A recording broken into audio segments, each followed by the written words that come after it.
शहराची खबरबात या बातमीपत्राचे प्रायोजक आहेत Mac care super speciality hospital Ahmednagar. Congratulations वहिनी, बाळ झाल्याबद्दल। पण मी ऐकलंय डिलिव्हरी फार क्रिटिकल होती। आता ठीक आहे ना सगळं? अगं होता थोडा प्रॉब्लेम, पण स्त्रियांच्या आरोग्याची संपूर्ण काळजी घेणारं मातृसेवा होतं ना साथीला। सगळं सुरळीत झालं। किशोर वयापासून ते रजोनिवृत्तीपर्यंत स्त्रीच्या आरोग्याची संपूर्ण काळजी घेणारं अहमदनगर मधील पहिलं स्त्री रुग्णालय Matruseva women's hospital obstetric ICU। किशोरवयीन आणि विवाहपूर्व समुपदेशन, गरोदर माता तपासणी आणि प्रसूती, पहिल्या सिझेरियन नंतर नॉर्मल डिलिव्हरीची सोय। मातृसेवा विमेन्स हॉस्पिटल, सक्कर चौक, नवीन टिळक रोड, अहमदनगर। फोन 9850200017।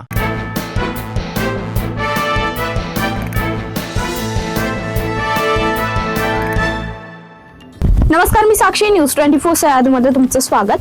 पाहूया अहिल्यानगर शहरातील महत्त्वपूर्ण बातम्यांचा आढावा शहराची खबरबातमध्ये। महापालिका व हरियाली संस्था यांच्या संयुक्त विद्यमानाने जागतिक वसुंधरा दिनानिमित्त आयुक्त यशवंत डांगे यांच्या मार्गदर्शनाखाली 16 ते 22 एप्रिल या 7 दिवसांच्या कालावधीत वसुंधरा सप्ताहाचं आयोजन करण्यात आलं होतं।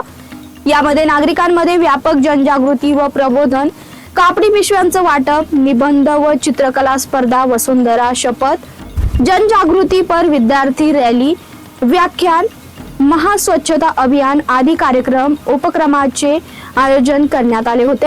या शहरातील नागरिकांनी उत्स्फूर्त प्रतिसाद दिला। शहरातील नालेगाव भागातील म्युनिसिपल कॉलनी येथे कौटुंबिक कारणावरून झालेल्या वादाचं रूपांतर हाणामारीत झालं। या घटनेत एका सेवानिवृत्त व्यक्तीवर पत्नी, मुलगा व सासू सासरे यांनी मिळून चाकू व लाकडी दांडक्याने हल्ला केला। तोपखाना पोलीस ठाण्यात चौघांविरुद्ध गुन्हा दाखल करण्यात आला। संतोष खरारे यांनी फिर्याद दिली आहे। पत्नी रीना संतोष खरारे, मुलगा वेदांत संतोष खरारे, सासरे रतन मन्नू साळुंकी, सासू सीमा रतन साळुंकी अशी गुन्हा दाखल झालेल्या आरोपींची नावे। भारतीय संरक्षण विभागाच्या अहिल्यानगर येथे व्हेकल्स रिसर्च अँड डेव्हलपमेंट इन्स्टॅब्लिशमेंटने डिझाईन आणि विकसित केलेल्या प्रगत चिलखती विक्रम 21 वाहनाचं अनावरण शनिवारी संरक्षण विभागाचे सचिव आणि DRDOचे अध्यक्ष डॉक्टर समीर V कामत यांच्या हस्ते झालं। स्वदेशी बनावटीची ही वाहने लवकरच संरक्षण दलाच्या सेवेसाठी सज्ज होणार असल्याचे यावेळी सांगण्यात आलं। महापालिका आणि शहर वाहतूक शाखा यांच्या संयुक्त विद्यमानाने शहरात विविध ठिकाणी अतिक्रमण हटाव मोहीम राबवण्यात येत आहे। कापड बाजार परिसरात यापूर्वी देखील कारवाई करण्यात आली होती। अतिक्रमणाबाबत येथील व्यावसायिकांना अनेक तक्रारी होत्या। आयुक्त यशवंत डांगे यांनी स्वतः बाजारपेठेतील अतिक्रमणाची पाहणी केली। अतिक्रमणधारकांना त्यांनी इशारा देखील दिला होता। त्यानुसार त्यांनी 2 दिवसांपूर्वी दाळ मंडई, आडते बाजार, भिंगारवाला चौक, जुना कापड बाजार परिसरात अतिक्रमण हटाव मोहीम राबवण्यात आली। AI आज परवलीचा शब्द बनला असून त्याने जीवनातील प्रत्येक क्षेत्र व्यापलंय। या आधुनिक तंत्रज्ञानाचा सुयोग्य वापर करून आपण मोठी क्रांती घडवू शकतो। युवा वर्गाला AIच्या माध्यमातून शेती विकसित करण्यासाठी प्रोत्साहन दिलं तर ग्रामीण भागात सुबत्ता वाढण्यात मदत होईल।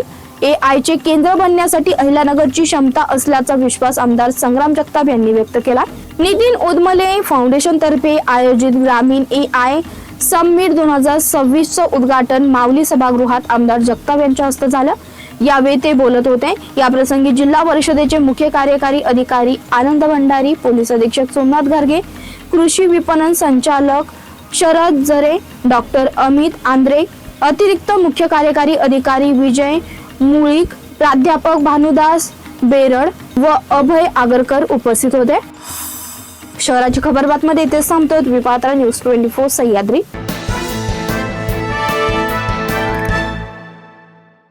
या बातमीपत्राचे प्रायोजक होते Mac care super speciality hospital Ahmednagar.